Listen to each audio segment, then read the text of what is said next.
حضرت صلی اللہ علیہ وسلم کی گفتگو اور ہنسی۔ حضرت صلی اللہ علیہ وسلم سب سے زیادہ فصیح اور شیریں گفتار تھے۔ آپ صلی اللہ علیہ وسلم کا ارشاد ہے، انا افصح العرب۔ یہ طبرانی کی حدیث ہے جس کو ابو سعید رضی اللہ عنہ نے روایت کیا ہے۔ میں عرب میں زیادہ فصیح ہوں۔ ایک مرتبہ فرمایا کہ اہل جنت محمد صلی اللہ علیہ وسلم کی زبان بولیں گے، اور یہاں حاشیے میں لکھا ہے، حاکم میں حضرت ابن عباس کی روایت، کلام اہل الجنہ عربی، اور یہاں حاشیہ ختم ہوتا ہے۔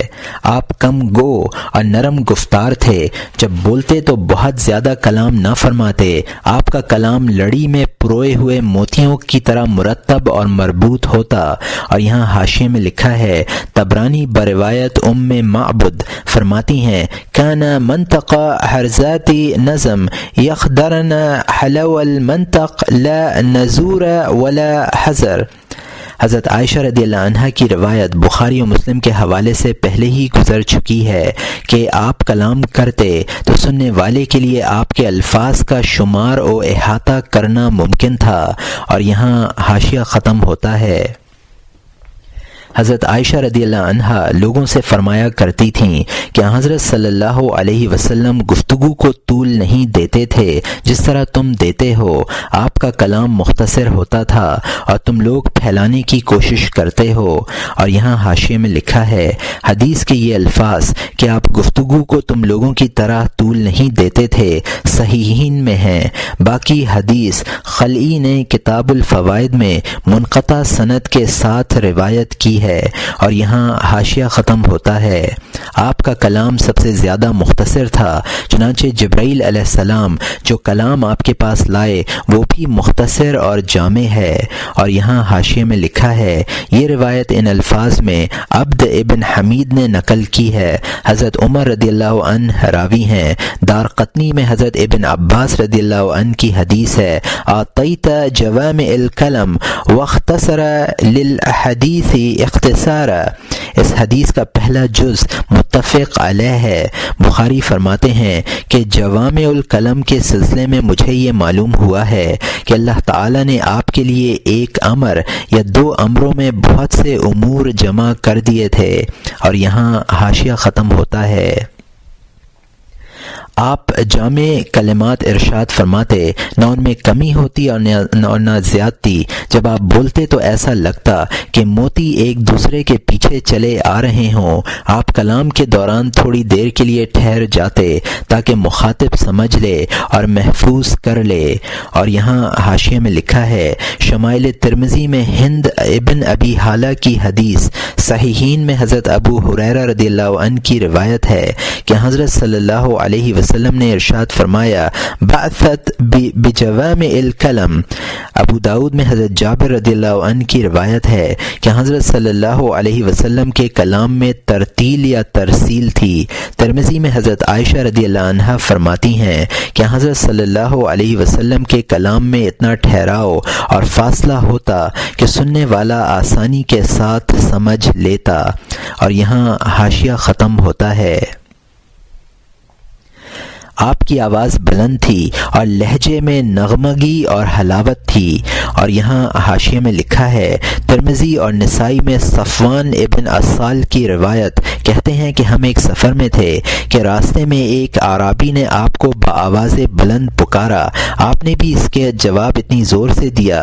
اس حدیث سے یہ ثابت ہوا کہ حضرت صلی اللہ علیہ وسلم جہوری الصوت تھے، لیکن ہمیشہ اس آواز میں نہیں بولتے تھے، یا یہ کہ آپ جہوری الصوت نہیں تھے، لیکن آپ نے اعرابی کو بلند آواز میں اس لیے جواب دیا تاکہ اس کی آواز آپ کی آواز سے بلند نہ ہو جائے، یہ اس کے حق میں گستاخی ہو، اور یہ اس کے حق میں گستاخی ہو۔ صحیحین میں برا ابن عازب رضی اللہ عنہ کی حدیث ہے کہ میں نے حضرت صلی اللہ علیہ وسلم سے زیادہ خوبصورت آواز کسی کی نہیں سنی، اور یہاں حاشیہ ختم ہوتا ہے۔ آپ زیادہ تر خاموش رہتے، بلا ضرورت بات نہ کرتے۔ اور یہاں حاشیے میں ہے شمائل ترمذی ہند ابن ابی حالہ رضی اللہ عنہ، اور یہاں حاشیہ ختم ہوتا ہے کوئی غلط لفظ زبان پر نہ لاتے، ہر حال میں حق بات کہتے، خواہ خوشی کے عالم میں ہوں یا غصے کے عالم میں۔ اور یہاں حاشیے میں لکھا ہے ابو داؤد میں ابن عمر رضی اللہ عنہ کی روایت ہے کہ حضرت صلی اللہ علیہ وسلم نے اپنے منہ کی طرف اشارہ کیا اور فرمایا اس ذات کی قسم جس کے قبضے میں میری جان ہے، اس منہ سے حق کے علاوہ کچھ نہیں نکلتا۔ اور یہاں حاشیہ ختم ہوتا ہے جو شخص گندی باتیں کرتا اس سے اعراض فرماتے۔ اور یہاں حاشیے میں ہے شمائل ترمذی میں حضرت علی رضی اللہ عنہ کی روایت، اور یہاں حاشیہ ختم ہوتا ہے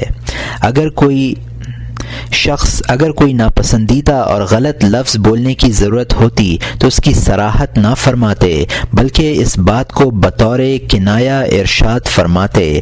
اور یہاں حاشیے میں لکھا ہے چنانچہ حضرت رفاعہ کی اہلیہ سے آپ نے فرمایا حتی تذوقی اصیلت و یذوق اصیلتک، یہ روایت بخاری میں حضرت عائشہ رضی اللہ عنہا سے منقول ہے۔ اور یہاں حاشیہ ختم ہوتا ہے جب آپ خاموش ہو جاتے تو حاضرین مجلس اپنی بات کہتے، آپ کی مجلس میں کسی کا قطع کلام نہ کیا جاتا۔ اور یہاں حاشیے میں لکھا ہے شمائل ترمذی بروایت حضرت علی رضی اللہ عنہ، اور یہاں حاشیہ ختم ہوتا ہے آپ سنجیدگی سے نصیحت فرماتے۔ اور یہاں حاشیے میں لکھا ہے مسلم میں حضرت جابر رضی اللہ عنہ راوی ہیں کہ حضرت صلی اللہ علیہ وسلم خطاب فرماتے تو آپ کی آنکھیں سرخ ہو جاتی، آپ کی آواز بلند ہو جاتی اور شدید غضبناک ہو جاتے، گویا وہ کسی لشکر کو للکار رہے ہوں۔ اور یہاں حاشیہ ختم ہوتا ہے ارشاد فرماتے ہیں کہ قرآن کو قرآن سے مت ٹکراؤ اس لیے کہ وہ کئی طرح پر نازل ہوا ہے۔ اور یہاں حاشیے میں لکھا ہے طبرانی میں ابن عمر رضی اللہ عنہ کی حدیث فرمایا کہ قرآن کی بعض آیات بعض کی تصدیق کرتی ہیں، اس لیے بعض سے بعض کی تکذیب مت کرو۔ صحیحین میں حضرت عمر ابن الخطاب رضی اللہ عنہ راوی ہیں کہ یہ قرآن 7 لہجوں پر اتارا گیا ہے۔ اور یہاں حاشیہ ختم ہوتا ہے آپ اپنے اصحاب میں سب سے زیادہ تبسم فرماتے، ان کی باتوں پر سب سے زیادہ تعجب کا اظہار فرماتے اور اپنے آپ کو ان میں گھلا ملا رکھتے۔ اور یہاں حاشیے میں لکھا ہے ترمذی میں عبداللہ ابن حارث ابن جزر رضی اللہ عنہ کی روایت ہے کہ میں نے حضرت صلی اللہ علیہ وسلم سے زیادہ کسی شخص کو متبسم نہیں دیکھا۔ صحیحین میں حضرت جریر رضی اللہ عنہ فرماتے ہیں کہ حضرت صلی اللہ علیہ وسلم نے مجھے جب بھی دیکھا تبسم فرمایا۔ شمائل ترمذی میں حضرت علی رضی اللہ عنہ کی روایت ہے کہ آپ ان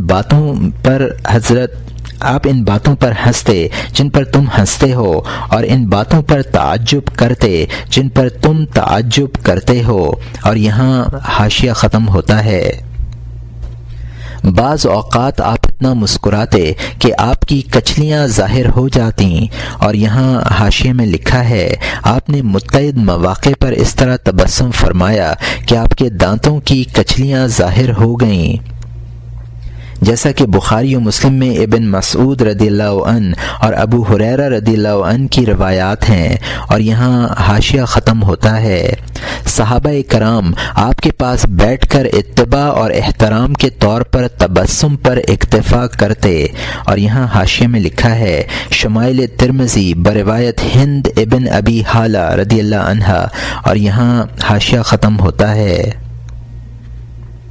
ایک روز حضرت صلی اللہ علیہ وسلم کا چہرہ مبارک متغیر تھا، یعنی کچھ خفگی کے آثار تھے۔ اتنے میں ایک اعرابی آیا اور آپ سے کچھ پوچھنے کا ارادہ کیا۔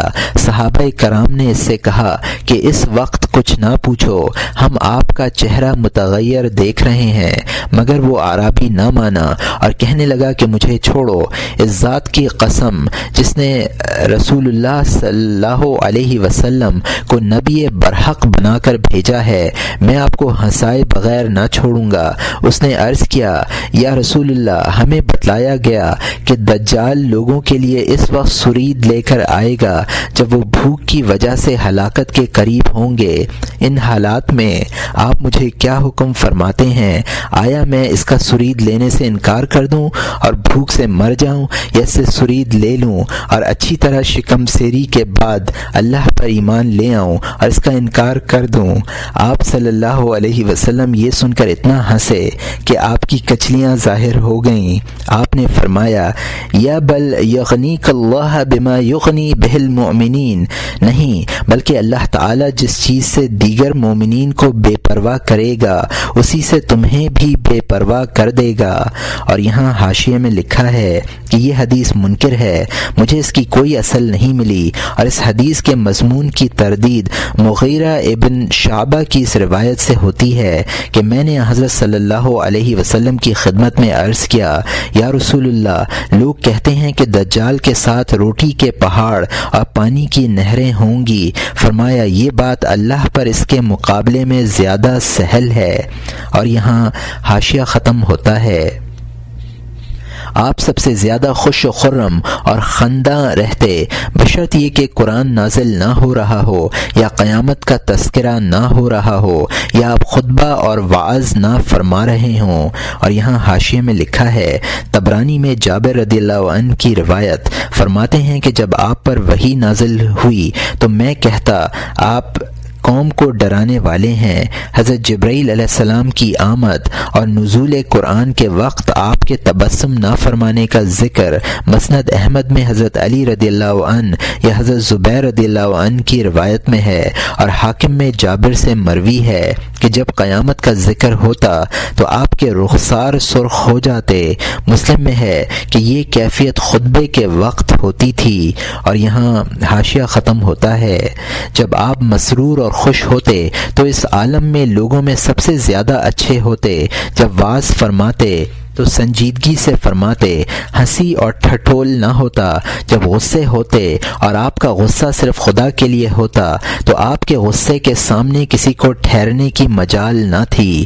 آپ اپنے سب کاموں میں ایسے ہی تھے۔ اور یہاں حاشیے میں لکھا ہے، یہ تمام روایات ابو الشیخ ابن حبان نے نقل کی ہیں۔ ان کی تائید مسلم میں ابن عمر، شیخین میں کعب ابن مالک اور شمائل میں ہند ابی حالہ کی روایت سے ہوتی ہے۔ اور یہاں حاشیہ ختم ہوتا ہے۔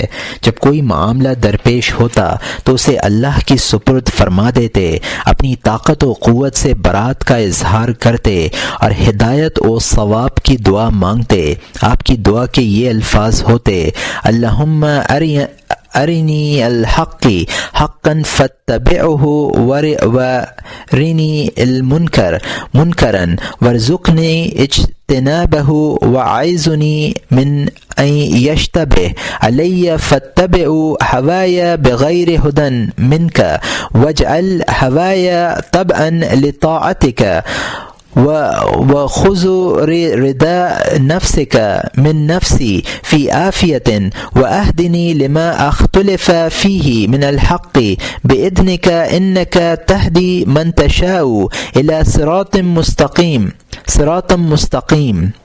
اے اللہ مجھے حق دکھلا تاکہ میں اس کا اتباع کروں، اور مجھے منکر دکھلا اور مجھے اس سے بچنے کی توفیق عطا فرما، اور مجھے اس امر سے بچا کہ مجھ پر حق مشتبہ ہو جائے اور میں تیری ہدایت کے بغیر اپنی خواہش کا اتباع کرنے لگوں، اور میری خواہشات کو اپنی اطاعت کے تابع بنا، اور اپنی ذات پاک کی مرضی کا کام مجھ سے صحت اور تندرستی کی حالت میں لے، اور امر حق میں اختلاف کی صورت میں مجھے اپنے حکم سے صحیح راستہ دکھلا۔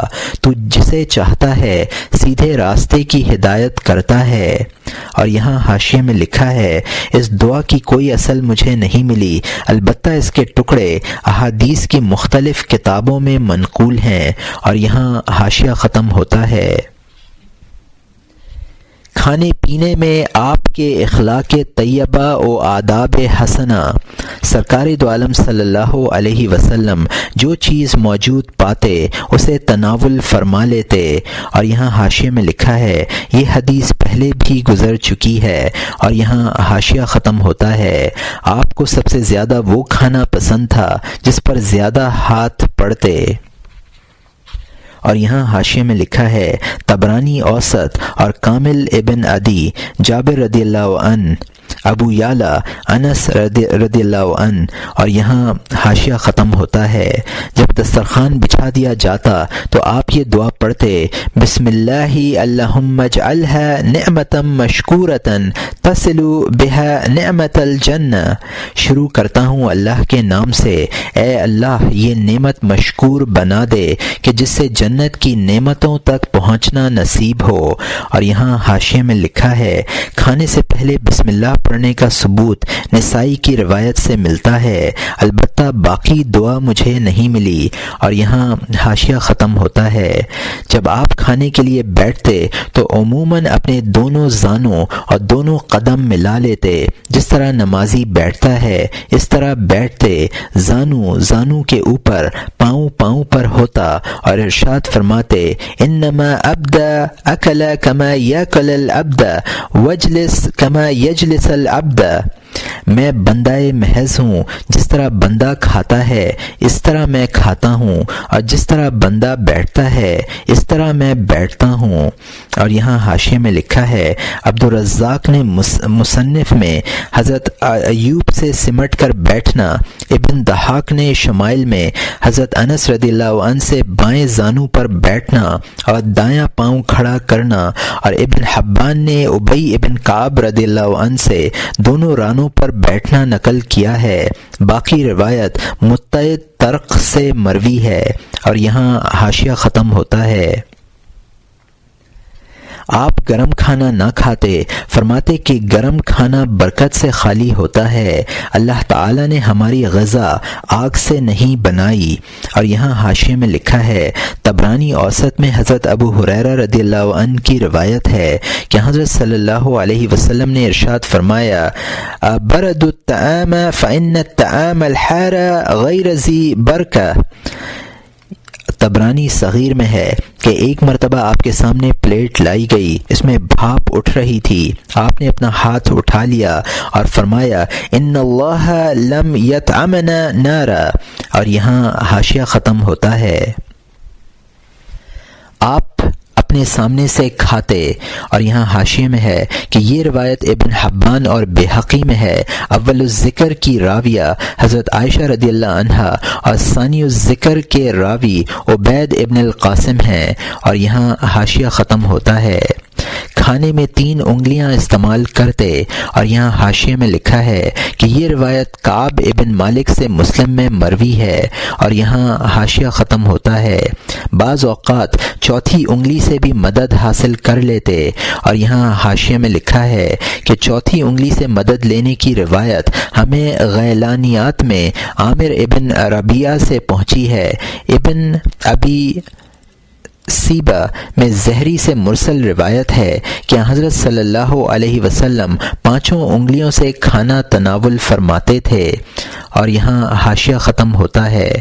2 انگلیوں سے کھانا نہ کھاتے، فرماتے تھے کہ 2 انگلیوں سے شیطان کھاتا ہے۔ اور یہاں حاشیے میں ہے کہ دارقطنی میں ابن عباس کی روایت ہے، فرماتے ہیں کہ ہم 1 انگلی سے نہیں کھاتے اس لیے کہ یہ بادشاہوں کا طریقہ ہے، اور 2 انگلیوں سے نہیں کھاتے اس لیے کہ یہ شیاطین کا طریقہ ہے۔ اور یہاں حاشیہ ختم ہوتا ہے۔ ایک مرتبہ حضرت عثمان ابن عفان رضی اللہ عنہ آپ کی خدمت میں فالودہ لے کر آئے۔ حضرت صلی اللہ علیہ وسلم نے ان سے دریافت فرمایا اے ابو عبداللہ یہ کیا چیز ہے؟ عرض کیا یا رسول اللہ آپ پر میرے ماں باپ فدا ہوں، ہم شہد اور گھی دیگچی میں ڈال کر اسے آگ پر رکھ دیتے ہیں اور ان دونوں چیزوں کو پکاتے ہیں، پھر اس میں گیہوں کا مغز یعنی میدا ڈال دیتے ہیں اور تینوں چیزوں کو خوب اچھی طرح ملا دیتے ہیں، یہاں تک کہ وہ ایسی شکل اختیار کر لیتا ہے جیسی آپ ملاحظہ فرما رہے ہیں۔ حضرت صلی اللہ علیہ وسلم نے فرمایا یہ بہترین غذا ہے۔ اور یہاں حاشیے میں لکھا ہے کہ مشہور یہ ہے کہ حضرت عثمان رضی اللہ عنہ نے خبیث بنایا تھا نہ کہ فالودہ، جیسا کہ بہقی میں لیث ابن سلیم کی روایت ہے، البتہ طبرانی کی روایت میں فالودہ کا ذکر ہے۔ اور یہاں حاشیہ ختم ہوتا ہے۔ سرکار دو عالم صلی اللہ علیہ وسلم بلا چھنے آٹے کی روٹی کھایا کرتے تھے۔ اور یہاں حاشیے میں لکھا ہے بخاری و مسلم میں عبداللہ ابن جعفر رضی اللہ عنہ کی روایت سے کھجوروں کے ساتھ کھانے کا، اور ابن حبان میں حضرت عائشہ رضی اللہ عنہا کی حدیث سے نمک کے ساتھ کھانے کا ثبوت ملتا ہے۔ اور یہاں حاشیہ ختم ہوتا ہے۔ ککڑی، کھجور اور نمک کے ساتھ تناول فرماتے۔ اور یہاں حاشیے میں لکھا ہے کہ سلسلے میں ابو نعیم نے طب نبوی میں امیہ ابن زید عیسیٰ کی روایت، ابن حبان ابن عدی، طبرانی اور بہقی نے حضرت انس رضی اللہ عنہ کی روایت نقل کی ہے۔ حضرت انس رضی اللہ عنہ کے الفاظ ہیں کہ آپ دائیں ہاتھ میں کھجوریں اور بائیں ہاتھ میں خربوزے لے لیتے اور کھجوروں کو خربوزوں کے ساتھ تناول فرماتے۔ آپ کو تر میووں میں یہ دونوں چیزیں زیادہ پسند تھیں۔ اور یہاں حاشیہ ختم ہوتا ہے۔ پھلوں میں آپ کو خربوزے اور انگور بہت پسند تھے، خربوزے روٹی اور شکر کے ساتھ کھا لیتے۔ اور یہاں حاشیے میں لکھا ہے کہ یہ روایت مجھے نہیں ملی، البتہ انگور سے روٹی کھانے کی روایت حضرت عائشہ رضی اللہ عنہا سے ابن عدی نے کامل میں نقل کی ہے۔ اور یہاں حاشیہ ختم ہوتا ہے۔ بعض اوقات کھجوروں کے ساتھ کھاتے۔ اور یہاں حاشیے میں لکھا ہے خربوزے کے ساتھ کھجور کھانے کی روایت ترمذی اور نسائی میں حضرت عائشہ رضی اللہ عنہا سے، ترمذی، ابن ماجہ اور دارمی میں سہل ابن سعد سے مروی ہے۔ اور یہاں حاشیہ ختم ہوتا ہے۔ پھل وغیرہ کھانے میں دونوں ہاتھوں سے مدد لیتے، چنانچہ ایک روز آپ دائیں ہاتھ سے کھجوریں کھا رہے تھے اور بائیں ہاتھ میں گٹھلیاں جمع کر رہے تھے۔ اتنے میں ایک بکری گزری، آپ نے اسے گٹھلیاں دکھائیں، وہ آئی اور آپ کے دستے مبارک پر رکھی ہوئی گٹھلیاں کھا کر واپس ہو گئی۔ آپ اس عرصے میں دائیں ہاتھ سے کھاتے رہے۔ اور یہاں حاشیے میں لکھا ہے کہ ایک ہاتھ سے خربوزہ اور دوسرے سے کھجور کھانے کی روایت احمد میں عبداللہ ابن جعفر سے منقول ہے۔ ابھی گزشتہ سطروں میں حضرت انس رضی اللہ عنہ کی حدیث کا حوالہ بھی دیا گیا ہے۔ بکری کا قصہ فوائد ابی بکر الشافعی میں حضرت انس رضی اللہ عنہ سے منقول ہے۔ اور یہاں حاشیہ ختم ہوتا ہے۔ کبھی آپ انگوروں کا خوشہ منہ میں رکھ لیتے، یعنی ایک ایک مرتبہ کئی دانے کھا لیتے، اور انگوروں کا رس آپ کی داڑھی کے بالوں پر سے موتیوں کی طرح ٹپکتا۔ اور یہاں حاشیے میں لکھا ہے کہ ابن عدی نے کامل میں عباس رضی اللہ عنہ سے اور عقیلی نے کتاب الضعفاء میں ابن عباس رضی اللہ عنہ سے، یہ دونوں روایتیں ضعیف ہیں۔ اور یہاں حاشیہ ختم ہوتا ہے۔ آپ کی عام غذا پانی اور خرما پر مشتمل ہوتی تھی۔ اور یہاں حاشیے میں لکھا ہے کہ بخاری میں حضرت عائشہ رضی اللہ عنہا کی روایت کے الفاظ ہیں توفی رسول اللہ صلی اللہ علیہ وسلم وقد شعبنا من الاسود اسودین التمر والماء۔ اور یہاں حاشیہ ختم ہوتا ہے۔ کبھی آپ دودھ اور خرما یکجا کر کے تناول فرما لیتے اور اس سے اطیبین یعنی دو عمدہ چیزیں فرماتے۔ اور یہاں حاشیے میں لکھا ہے کہ مسند احمد میں اسماعیل بن ابی خالد نے اپنے والد سے نقل کیا ہے کہ میں ایک شخص کے پاس گیا جو دودھ میں چھوارے ڈال رہا تھا۔ میں نے کہا کہ قریب لاؤ۔ حضرت صلی اللہ علیہ وسلم نے انہیں دو عمدہ چیزیں کہا ہے۔ اور یہاں حاشیہ ختم ہوتا ہے۔ آپ کو کھانے میں گوشت بہت زیادہ مرغوب تھا، فرمایا کرتے تھے کہ گوشت سے قوت سماعت میں اضافہ ہوتا ہے، گوشت دنیا و آخرت میں کھانوں کا سردار ہے۔ اگر میں اپنے پروردگار سے درخواست کرتا کہ مجھے ہر روز گوشت عطا کیا جائے تو میری درخواست قبول کی جاتی۔ اور یہاں حاشیے میں لکھا ہے کہ یہ روایت اس تفصیل کے ساتھ ابن حبان نے ابن سمعان سے اور انہوں نے اپنے اساتذہ کے حوالے سے بیان کی ہے۔ گوشت آپ کو بے حد مرغوب تھا، جیسا کہ شمائل ترمذی میں حضرت جابر رضی اللہ عنہ کی روایت ہے کہ ابن ماجہ میں حضرت ابو درداء رضی اللہ عنہ سے مروی ہے کہ آپ نے گوشت کو اہل دنیا اور اہل جنت کے کھانوں کا سردار کہا ہے۔ اور یہاں حاشیہ ختم ہوتا ہے۔ آپ سرید کو گوشت اور کدو کے ساتھ کھاتے۔ اور یہاں حاشیے میں لکھا ہے کہ یہ مسلم کی حدیث ہے جس کو انس رضی اللہ عنہ نے روایت کیا ہے۔ اور یہاں حاشیہ ختم ہوتا ہے۔ آپ کو کدو بہت اچھا لگتا تھا، فرماتے تھے کہ یہ میرے بھائی یونس علیہ السلام کا درخت ہے۔ اور یہاں حاشیے میں لکھا ہے کہ نسائی ابن ماجہ میں حضرت انس رضی اللہ عنہ کی حدیث، نسائی اور مسلم میں قرا اور دبا کا لفظ ہے۔ ابن مردویہ نے یہ روایت اپنی تفسیر میں بھی نقل کی ہے۔ اور یہاں حاشیہ ختم ہوتا ہے۔ حضرت عائشہ رضی اللہ عنہا سے فرمایا کہ عائشہ، جب تم ہانڈی پکاؤ تو اس میں کدو زیادہ ڈال دیا کرو، اس لیے کہ وہ غمگین دل کو تقویت پہنچاتا ہے۔ اور یہاں حاشیے میں لکھا ہے کہ یہ روایت فوائد ابی بکر الشافعی میں ہے۔ اور یہاں حاشیہ ختم ہوتا ہے۔ آپ شکار کیے ہوئے پرندے کا گوشت کھا لیتے، نہ آپ شکار کا پیچھا کرتے اور نہ خود کسی جانور کا شکار کرتے، لیکن آپ کو یہ بات پسند تھی کہ کوئی شخص شکار کر کے لائے اور آپ اس کا گوشت تناول فرمائیں۔ اور یہاں حاشیے میں لکھا ہے کہ ترمذی میں حضرت انس رضی اللہ عنہ کی روایت ہے کہ حضرت صلی اللہ علیہ وسلم کے پاس پرندے کا گوشت تھا۔ آپ نے دعا فرمائی کہ اے اللہ، آپ کسی محبوب ترین بندے کو میرے پاس بھیجیے تاکہ وہ اس پرندے کو میرے ساتھ کھا سکے۔ چنانچہ حضرت علی رضی اللہ عنہ آئے اور انہوں نے آپ کے ساتھ پرندے کا گوشت کھایا۔ پرندوں کا شکار نہ کرنے کا ثبوت آپ کے ظاہر احوال سے ملتا ہے۔ ابو داؤد، نسائی اور ترمذی میں ابن عباس رضی اللہ عنہ کی روایت ہے، من تبع الصید فقد غفل۔ اور یہاں حاشیہ ختم ہوتا ہے۔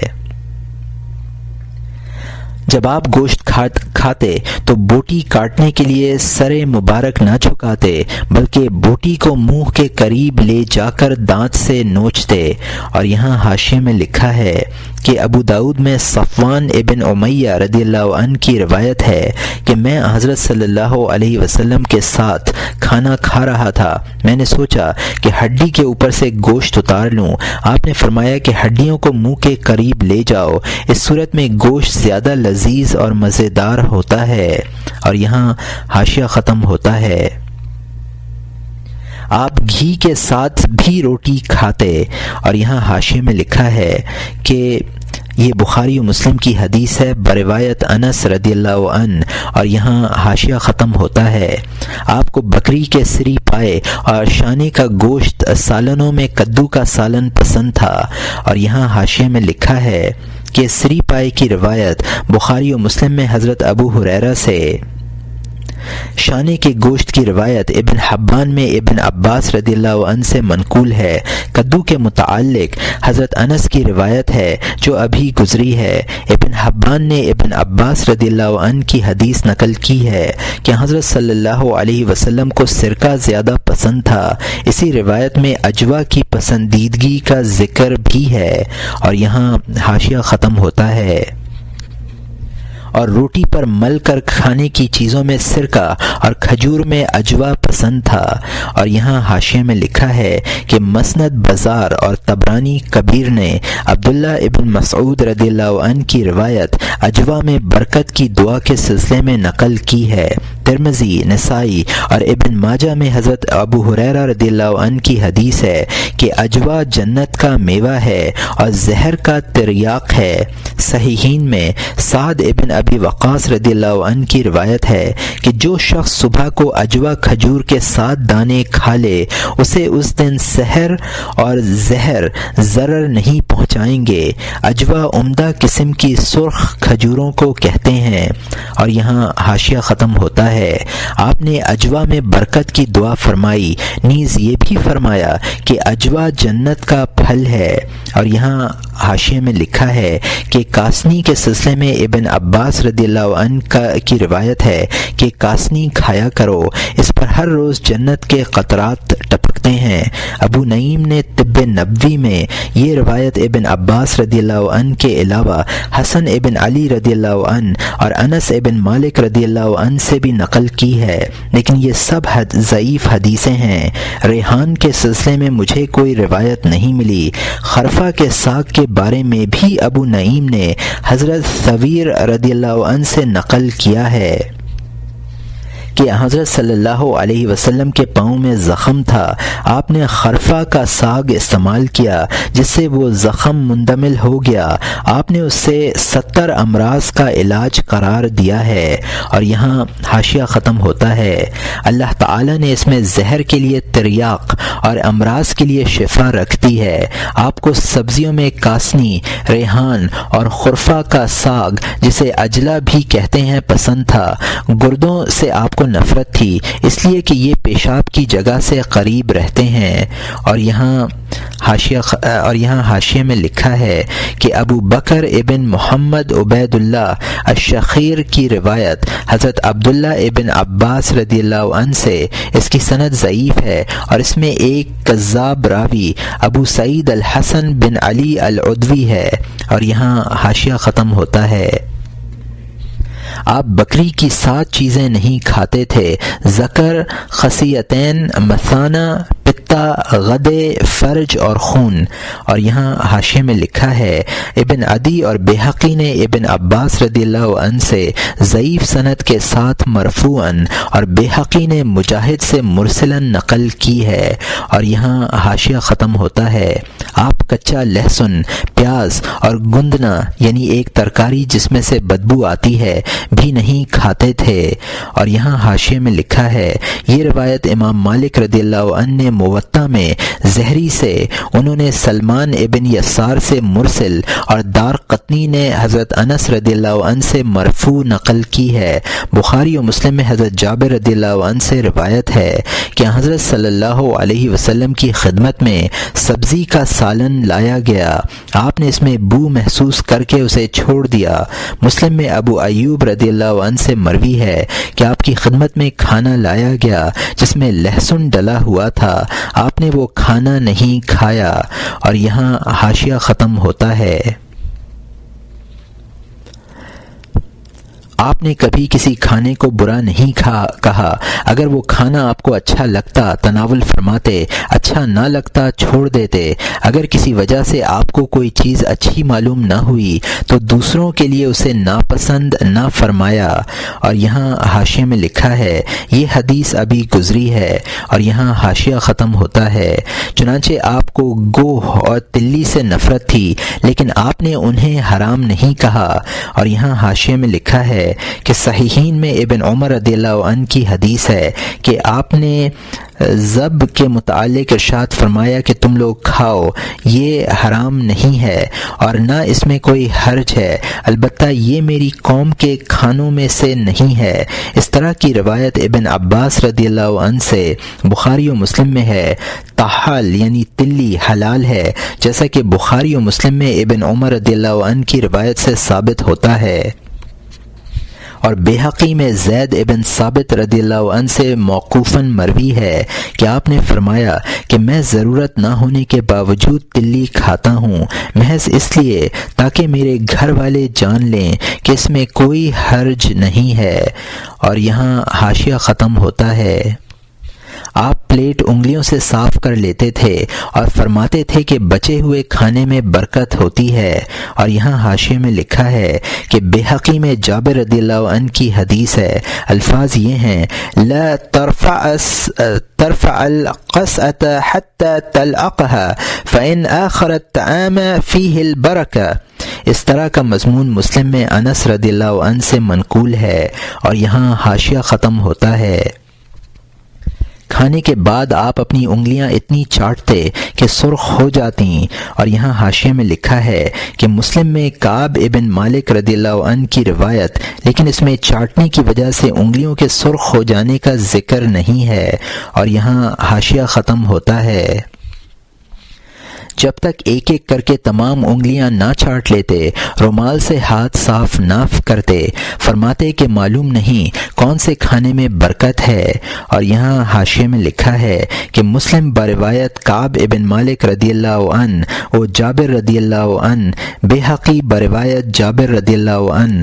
اور یہاں حاشیہ ختم ہوتا ہے: کھانے سے فراغت کے بعد یہ دعا پڑھتے: الحمد للہ لک الحمد اطعمت فاشبعت وسقیت فارویت لک الحمد غیر مکفور ولا مودع ولا مستغنى عنہ۔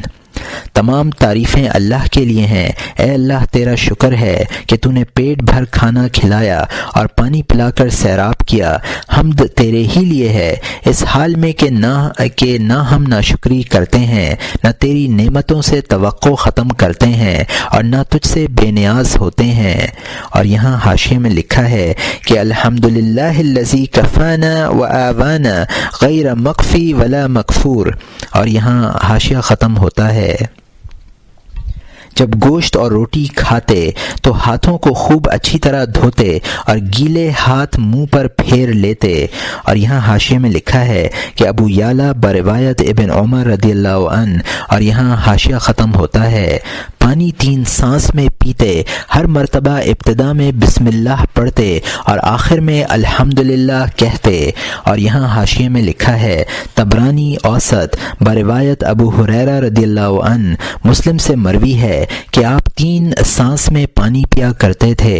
اور یہاں حاشیہ ختم ہوتا ہے: پانی تھوڑا تھوڑا چوس چوس کر پیتے، بڑے بڑے گھونٹ نہ لیتے۔ اور یہاں حاشیے میں لکھا ہے: بغوی، طبرانی، ابن عدی، ابن قانے، ابن مندہ اور ابو نعیم نے بہزہ بن حکیم سے نقل کیا ہے: کان رسول اللہ صلی اللہ علیہ وسلم یستاک ارد و یشرب مسا۔ یہ طبرانی میں ام سلمہ سے مروی ہے۔ کان لا یلعب، ابن حبان نے حضرت میمونہ رضی اللہ عنہا سے روایت کیا ہے: لا یلعب ولا یلحت۔ اور یہاں حاشیہ ختم ہوتا ہے: اپنا جھوٹا پانی دائیں طرف بیٹھے ہوئے شخص کی طرف بڑھا دیتے۔ اگر بائیں جانب بیٹھا ہوا شخص رتبے میں بڑا ہوتا تو دائیں جانب والے سے فرماتے کہ سنت تو یہی ہے کہ یہ پانی تجھے دیا جائے، لیکن اگر ایثار کرے تو میں یہ پانی انہیں دے دوں۔ اور یہاں حاشیے میں لکھا ہے کہ بخاری و مسلم بروایت انس رضی اللہ عنہ۔ اور یہاں حاشیہ ختم ہوتا ہے: آپ کبھی ایک ہی سانس میں پانی پی لیتے۔ اور یہاں حاشیے میں لکھا ہے: بخاری و مسلم میں سہل ابن سعد رضی اللہ عنہ کی روایت۔ اور یہاں حاشیہ ختم ہوتا ہے: برتن میں سانس نہ لیتے، بلکہ سانس لینا ہوتا تو برتن ہٹا لیتے۔ اور یہاں حاشیے میں لکھا ہے: ابن حبان بروایت زید ابن ارقم رضی اللہ عنہ، حاکم میں ابو قتادہ رضی اللہ عنہ کی صحیح روایت ہے کہ حضرت صلی اللہ علیہ وسلم نے ارشاد فرمایا: اذا شرب احدکم فلیشرب بنفس واحد۔ غالباً اس روایت کا حاصل یہ ہے کہ برتن میں سانس نہ لیا جائے۔ اور یہاں حاشیہ ختم ہوتا ہے: ایک بار آپ کے سامنے ایک ہی برتن میں دودھ اور شہد دونوں پیش کیے گئے، آپ نے پینے سے انکار کر دیا اور فرمایا کہ 2 پینے کی چیزیں ایک دفعہ میں اور 2 سالن ایک برتن میں انہیں حرام نہیں کرتا، لیکن مجھے یہ پسند نہیں کہ اس طرح کی چیزوں پر فخر کروں اور قیامت کے دن فضولیات کے حساب کا خطرہ مول لوں۔ مجھے تواضع پسند ہے، اس لیے کہ جو شخص اللہ کے لیے تواضع تواضع کرتا ہے اللہ اسے سربلندی عطا فرماتا ہے۔ اور یہاں حاشیے میں لکھا ہے کہ حاکم میں ابو ہریرہ رضی اللہ عنہ کی روایت کے الفاظ یہ ہیں وَلَا يَتَنَفَّسْ أَحَدُكُمْ فِي الْآنَاءِ إِذَا شَرِبَ مِنْهُ وَلَكِنْ إِذَا أَرَادَ أَنْ يَتَنَفَّسَ فَلْيُؤَخِّرْ عَنْهُ ثُمَّ لَيَتَنَفَّسْ۔ اور یہاں حاشیہ ختم ہوتا ہے۔ آپ اپنے گھر کی اندر کنواری لڑکی سے بھی زیادہ شرمیلے تھے، نہ گھر والوں سے کھانا مانگتے اور نہ ان سے کسی کھانے کی فرمائش کرتے، جو وہ کھلا دیتے کھا لیتے، جو دیتے قبول کر لیتے، جو پلا دیتے پی لیتے۔ اور یہاں حاشیے میں لکھا ہے کہ مسند بازار میں طلحہ ابن عبید اللہ کی روایت ہے جس سے پتہ چلتا ہے کہ آپ نے پانی اور شہد کو یکجا دیکھ کر انکار فرمایا، لیکن اس روایت میں یہ الفاظ نہیں ہیں 2 پینے کی چیزیں ایک دفعہ میں اور 2 سالن ایک برتن میں۔ آپ کے کنواری پردہ دار لڑکی سے زیادہ شرمیلے ہونے کی روایت بخاری و مسلم کے حوالے سے پہلے بھی گزر چکی ہے۔ کھانا نہ مانگنے سے مراد یہ ہے کہ آپ کوئی مخصوص اور متعین کھانا نہیں مانگتے تھے، چنانچہ غیر متعین اور غیر مخصوص کھانا طلب فرمانے کی متعدد روایات موجود ہیں۔ نسائی میں ہے کہ آپ نے حضرت عائشہ رضی اللہ عنہا سے فرمایا اصبح عندکم شیء تطعمینیہ، ابو داود میں ہے حل عندکم طعام، ترمذی میں ہے عندک غداء۔ اور یہاں حاشیہ ختم ہوتا ہے۔ بعض اوقات اپنے کھانے یا پینے کی چیز خود ہی کھڑے ہو کر لے لیا کرتے تھے۔ لباس کے سلسلے میں آپ صلی اللہ علیہ وسلم کی سنت طیبہ، آپ تہمند، چادر، کرتا، جبہ جو بھی ملتا زیبتن فرما لیتے، آپ کو سبز کپڑے پسند تھے۔ اور یہاں حاشیے میں لکھا ہے حضرت عائشہ رضی اللہ عنہا کی روایت ہے کہ آپ نے یمنی تہمند اور یمنی چادر میں وفات پائی۔ یہ روایت بخاری و مسلم میں ہے۔ حضرت انس رضی اللہ عنہ فرماتے ہیں کہ میں حضرت صلی اللہ علیہ وسلم کے ساتھ چل رہا تھا اور آپ کے جسد اطہر پر دبیز حاشے والی نجرانی چادر تھی۔ یہ روایت بھی صحیحین میں ہے۔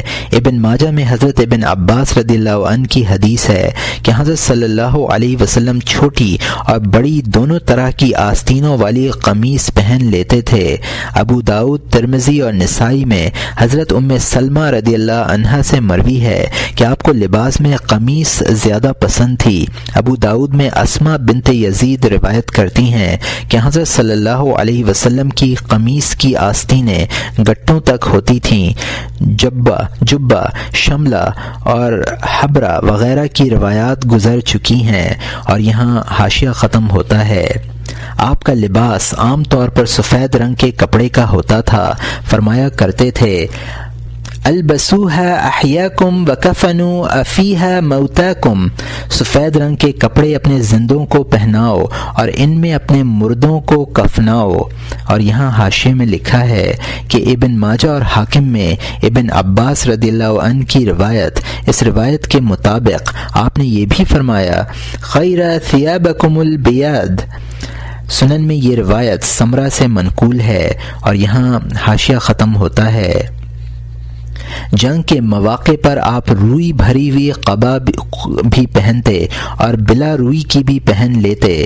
اور یہاں حاشیے میں لکھا ہے کہ یہ روایت نہیں ملی۔ اور یہاں حاشیہ ختم ہوتا ہے۔ آپ کے پاس دیبا کی ایک قبا تھی جس کا رنگ سبز تھا۔ جب آپ یہ قبا پہنتے تو اس کی سبزی آپ کے جسم کی سفیدی پر کھل اٹھتی اور اچھی معلوم ہوتی۔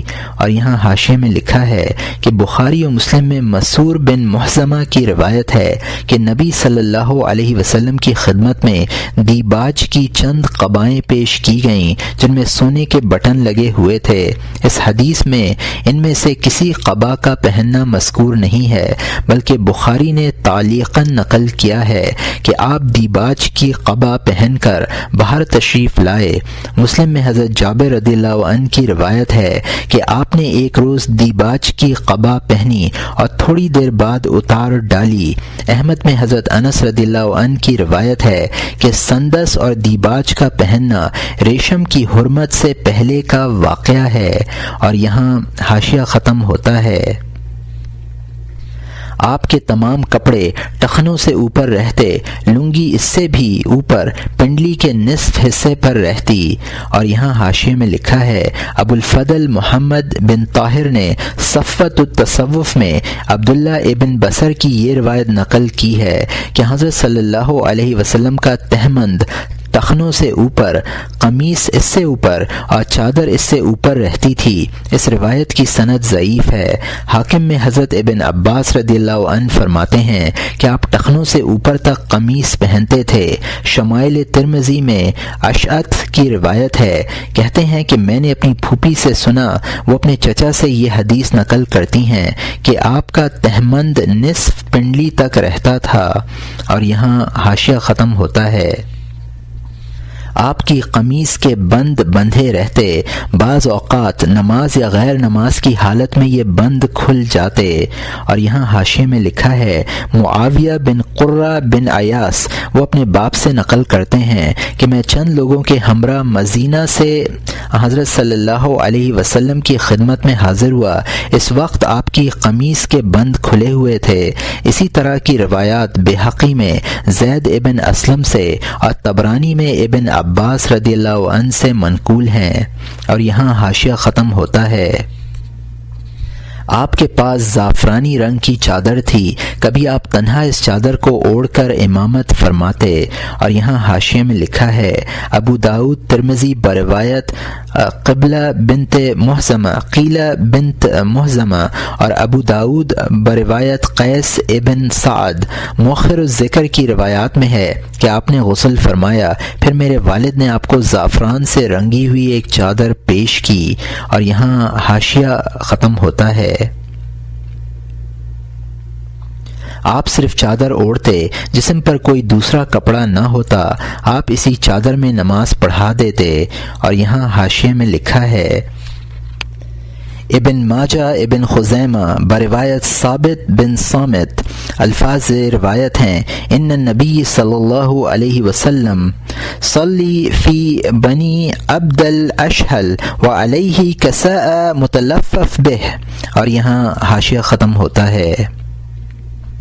آپ کے پاس ایک پرانی چادر تھی جس میں جا بجا پیوند لگے ہوئے تھے، اسے پہن کر فرماتے کہ میں بندہ ہوں، وہ لباس پہنتا ہوں جو بندہ پہنتا ہے۔ اور یہاں حاشیے میں لکھا ہے کہ بخاری و مسلم کی روایت ابو بردہ رضی اللہ عنہ سے کہتے ہیں کہ حضرت عائشہ رضی اللہ عنہا نے ہمیں پیوند لگی ہوئی چادر اور سخت کھردرے کپڑے کا تہمند نکال کر دکھلایا کہ ان دو کپڑوں میں سرکار دو عالم صلی اللہ علیہ وسلم نے وفات پائی۔ بخاری میں بروایت عمر رضی اللہ عنہ انما انا عبد کے الفاظ ہیں۔ اور یہاں حاشیہ ختم ہوتا ہے۔ آپ کے پاس جمعہ کے لیے مخصوص دو کپڑے بھی تھے، آپ یہ کپڑے جمعہ کے علاوہ دنوں میں نہیں پہنتے تھے۔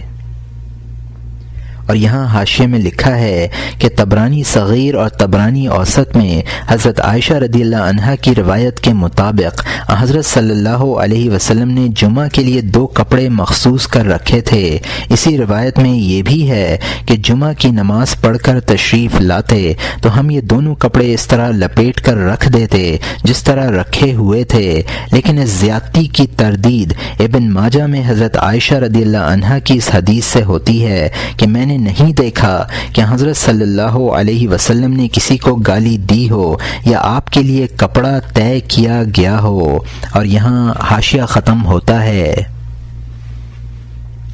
کبھی آپ ایک چادر اس طرح پہنتے کہ اس کے دونوں کناروں کو شانوں کے درمیان لا کر باندھ دیتے۔ اور یہاں حاشیے میں لکھا ہے کہ حضرت صلی اللہ علیہ وسلم کے اس طرح لباس پہننے کی کیفیت حضرت عمر رضی اللہ عنہ کی اس حدیث میں مذکور ہے جس میں انہوں نے حضرات امہات المومنین سے آپ کی علیحدگی کا واقعہ بیان کیا ہے۔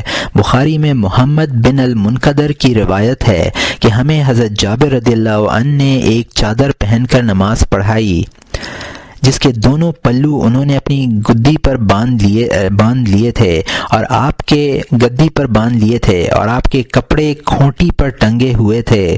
اس روایت میں اس طرح چادر پہن کر نماز پڑھنے کی نسبت سرکار دو عالم صلی اللہ علیہ وسلم کی طرف کی گئی ہے۔ اور یہاں حاشیہ ختم ہوتا ہے۔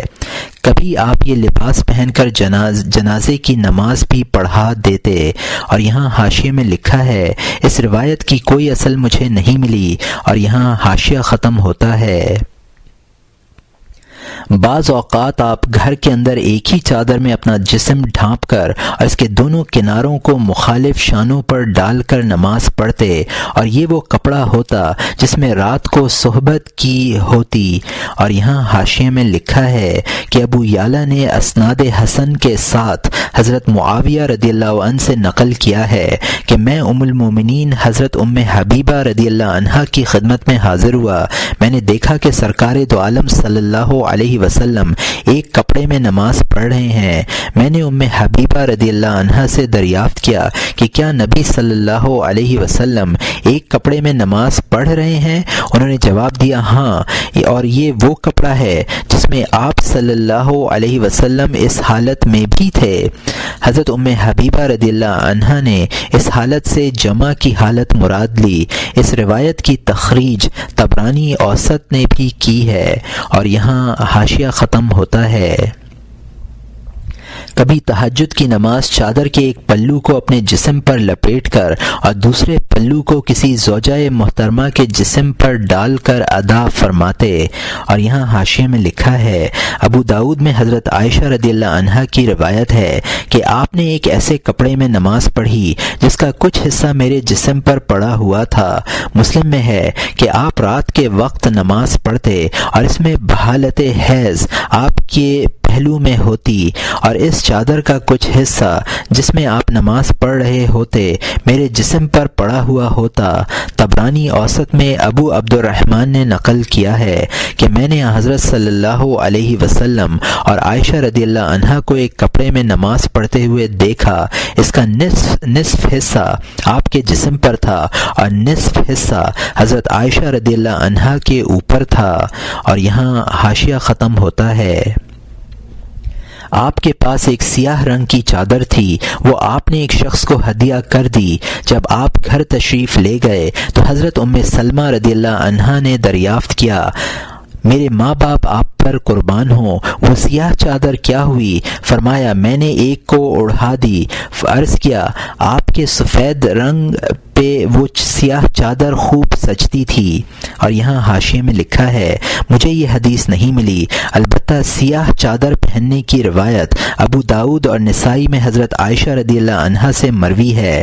فرماتی ہیں کہ میں نے حضرت صلی اللہ علیہ وسلم کے لیے سیاہ رنگ کی ایک اونی چادر تیار کی، آپ نے اسے پہنی۔ اس پر ابن سعد نے طبقات میں یہ اضافہ کیا ہے کہ جب آپ نے یہ چادر پہنی تو میں نے آپ کے جسم کی سفیدی اور چادر کی سیاہی کا ذکر کیا۔ ان دونوں رنگوں کی آمیزش کتنی دلاویز ہے۔ حاکم نے چادر کے بجائے جبہ کہا ہے۔ اور یہاں حاشیہ ختم ہوتا ہے۔ حضرت انس رضی اللہ عنہ روایت کرتے ہیں کہ میں نے آپ کو ظہر کی نماز میں ایک ایسی چھوٹی چادر میں پڑھاتے ہوئے دیکھا ہے کہ جس کے دونوں کناروں پر آپ نے گرہ لگا رکھی تھی۔ اور یہاں حاشیے میں لکھا ہے ابو یعلا کے الفاظ ہیں کہ آپ نے ایک ایسے کپڑے میں نماز پڑھائی جس کے دونوں پلو ایک دوسرے کے مخالف تھے۔ مسند بازار میں ہے کہ آپ مرض الوفات کے دوران ایک سوتی لباس زیبتن کیے ہوئے تشریف لائے اور لوگوں کو نماز پڑھائی۔ عبادہ بن الصامت رضی اللہ عنہ کی روایت میں شملہ یعنی چادر کا لفظ ہے اور اس کے دونوں پلوؤں کے باندھنے کا ذکر بھی ہے۔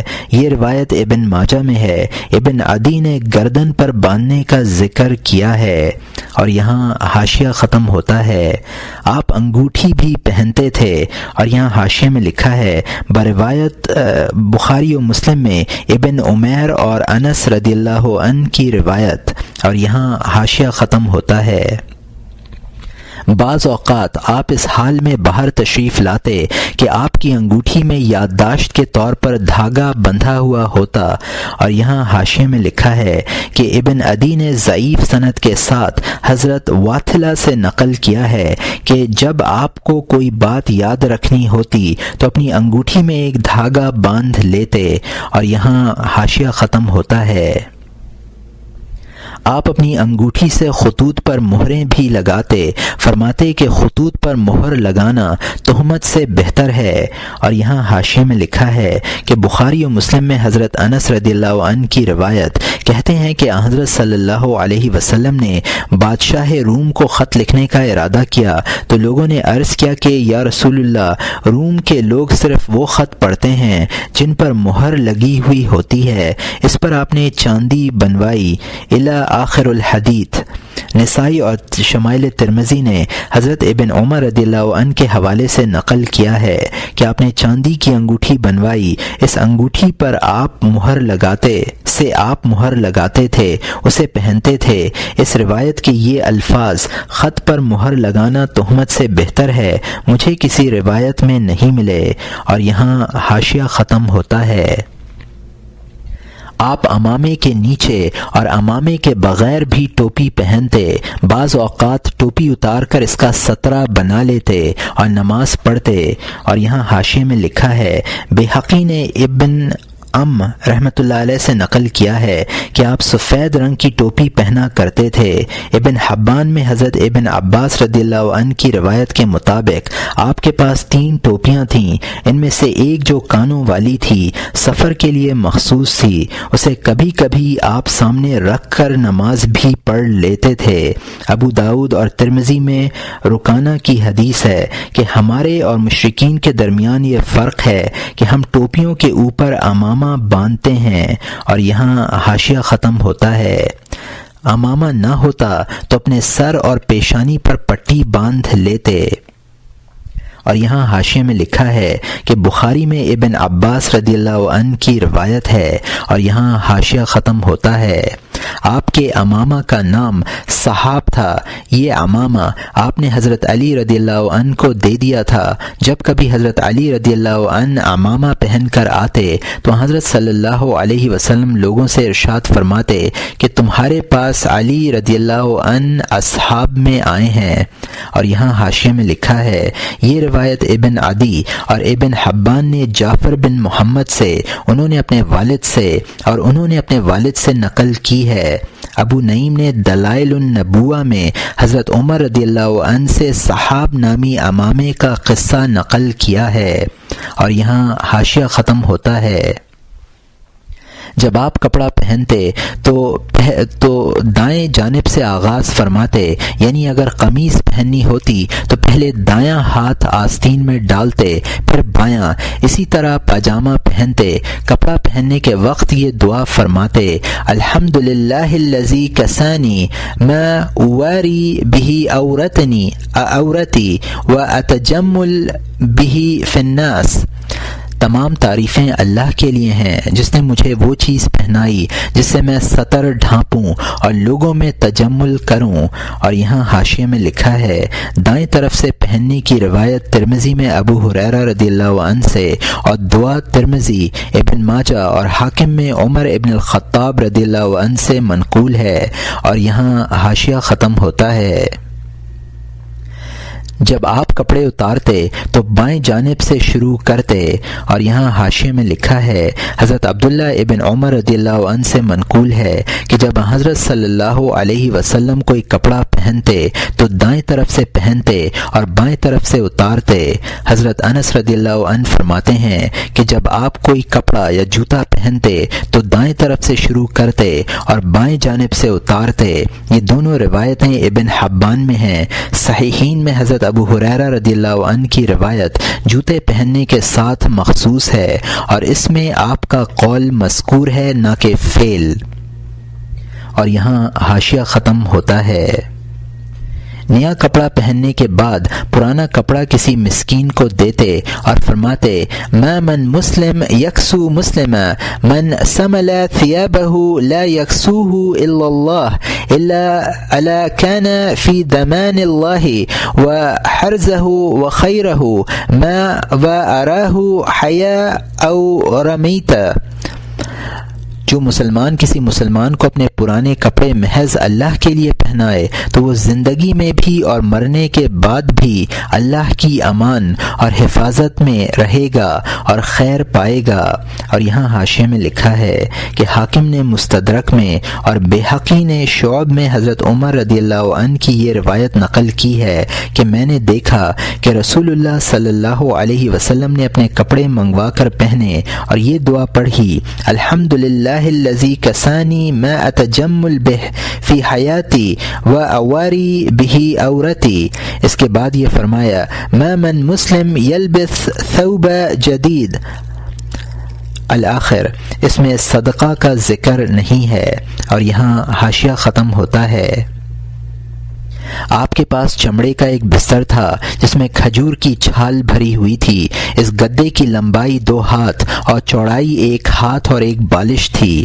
اور یہاں حاشیے میں لکھا ہے کہ بخاری و مسلم میں حضرت عائشہ رضی اللہ عنہا کی روایت اس میں کھجور کی چھال سے بھرے ہوئے بستر کا ذکر ہے، لمبائی اور چوڑائی کا کوئی ذکر نہیں ہے۔ البتہ ابن حبان نے حضرت ام سلمہ رضی اللہ عنہا سے نقل کیا ہے کہ حضرت صلی اللہ علیہ وسلم کا بستر اتنا بڑا تھا جتنی بڑی جگہ میں انسان قبر کے اندر رکھا جاتا ہے۔ اور یہاں حاشیہ ختم ہوتا ہے۔ آپ کے پاس ایک کمبل تھا جہاں کہیں تشریف رکھتے وہ کمبل 2 تہہ کر کے آپ کے بیٹھنے کی جگہ پر بچھا دیا جاتا۔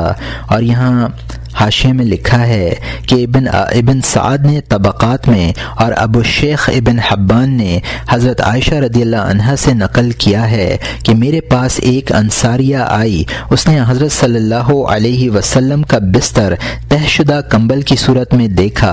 اسی طرح کی روایت ابو سعید سے منقول ہے، لیکن یہ دونوں ہی روایتیں صحیح نہیں ہیں کیونکہ آپ کا بستر ٹاٹ کا ہوتا تھا جس کی 2 تہہ کر دی جاتی تھیں، جیسا کہ شمائل ترمذی میں حضرت حفصہ رضی اللہ عنہا کی روایت سے ثابت ہوتا ہے۔ اور یہاں حاشیہ ختم ہوتا ہے۔ آپ چٹائی پر کچھ بچھائے بغیر آرام فرماتے۔ اور یہاں حاشیے میں لکھا ہے بخاری و مسلم عمر ابن الخطاب رضی اللہ عنہ۔ اور یہاں حاشیہ ختم ہوتا ہے۔ آپ کی عادت مبارکہ یہ تھی کہ اپنے جانوروں، ہتھیاروں اور دوسری چیزوں کے نام رکھتے۔ مثلا آپ کے جھنڈے کا نام عقاب تھا اور اس تلوار کا نام ذوالفقار تھا جسے لے کر آپ جنگلوں میں تشریف لے جایا کرتے تھے۔ ایک تلوار کا نام مخدوم تھا، ایک کا نام رسوب اور ایک کا قذیب تھا۔ آپ کی تلوار کا دستہ چاندی کا تھا۔ اور یہاں حاشیے میں لکھا ہے کہ طبرانی میں حضرت عبداللہ ابن عباس رضی اللہ عنہ کی ایک طویل حدیث ہے جس میں حضرت صلی اللہ علیہ وسلم کی بہت سی چیزوں کے نام بتلائے گئے ہیں۔ اس میں قصوہ، دلدل اور یعفور کا ذکر ہے۔ تلوار کا نام ذوالفقار بھی مذکور ہے۔ ابن عدی نے حضرت ابو ہریرہ رضی اللہ عنہ سے نقل کیا ہے کہ حضرت صلی اللہ علیہ وسلم کا جھنڈا سیاہ رنگ کا تھا اور اسے عقاب کہتے تھے۔ طبقات ابن سعد میں مروان ابن ابی سعید بن العلا نے حضرت صلی اللہ علیہ وسلم کے تلواروں مخدوم، رسول اور قذیب کا ذکر کیا ہے۔ نسائی میں حضرت انس رضی اللہ عنہ کی روایت ہے کہ حضرت صلی اللہ علیہ وسلم کی تلوار کا دستہ چاندی کا بنا ہوا تھا۔ اور یہاں حاشیہ ختم ہوتا ہے۔ آپ چمڑے کی پیٹی باندھتے، اس میں 3 کڑیاں چاندی کی تھیں۔ اور یہاں حاشیے میں لکھا ہے اس روایت کی کوئی اصل مجھے نہیں ملی، البتہ ابن اور ابن حبان نے محمد بن علی بن الحسین کے حوالے سے نقل کیا ہے کہ حضرت صلی اللہ علیہ وسلم کی ذرہ میں 2 کڑیاں چاندی کی تھیں، اور یہاں حاشیہ ختم ہوتا ہے۔ آپ کی کمان کا نام کتوم تھا، اور یہاں حاشیے میں لکھا ہے اس کی اصل مجھے نہیں ملی۔ طبرانی میں حضرت ابن عباس رضی اللہ عنہ کے حوالے سے آپ کی کمان کا نام سداد اور ترکش کا نام جمع بتلایا گیا ہے، اور یہاں حاشیہ ختم ہوتا ہے۔ اور ترکش کو کافور کہا جاتا تھا۔ آپ کی اونٹنی کا نام قصوہ تھا، اسے غضبہ بھی کہتے تھے۔ خچر کا نام دلدل تھا، اور گدھے کا نام یافور، اور اس بکری کا نام جس کا دودھ آپ نوش فرماتے تھے عینیہ تھا۔ اور یہاں حاشیے میں لکھا ہے کہ اونٹنی، خچر اور گدھے کا ذکر طبرانی کی روایت میں ہے۔ بخاری میں حضرت انس رضی اللہ عنہ کی روایت ہے کہ حضرت صلی اللہ علیہ وسلم کے پاس ایک اونٹنی تھی جسے غضبہ کہتے تھے۔ مسلم میں جابر کی حدیث بسلسلہ حجت الوداع وارد ہوئی ہے۔ اس روایت کے مطابق آپ نے قصبہ نامی اونٹنی پر سفر کیا۔ فوائد ابن الدحدہ ہے کہ آپ کے گدھے کا نام یافور اور بکری کا نام برک تھا۔ بخاری میں معاذ رضی اللہ عنہ کی روایت ہے کہ میں عفیر نامی گدھے پر حضرت صلی اللہ علیہ وسلم کے ہمراہ سوار ہوا۔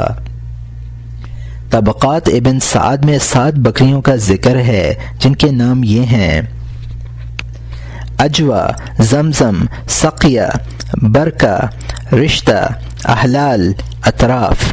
ایک روایت میں قمر نامی بکری کا ذکر بھی ہے، اور یہاں حاشیہ ختم ہوتا ہے۔ آپ کے پاس مٹی کا ایک لوٹا تھا جس سے آپ وضو فرماتے اور پانی پیتے۔ لوگ اپنے ان بچوں کو جو ذرا سمجھدار ہو چکے تھے آپ کی خدمت میں بھیج دیتے۔ وہ بچے آپ کے پاس سے اس وقت تک واپس نہ جاتے جب تک آپ کے لوٹے میں بچا ہوا پانی نہ لے لیتے، یا اس کا پانی اپنے چہروں اور جسموں پر نہ اونڈیل لیتے۔ ان کا یہ عمل برکت کے لیے ہوتا ہے۔ اور یہاں حاشیے میں لکھا ہے کہ اس روایت کی کوئی اصل مجھے نہیں ملی، اور یہاں حاشیہ ختم ہوتا ہے۔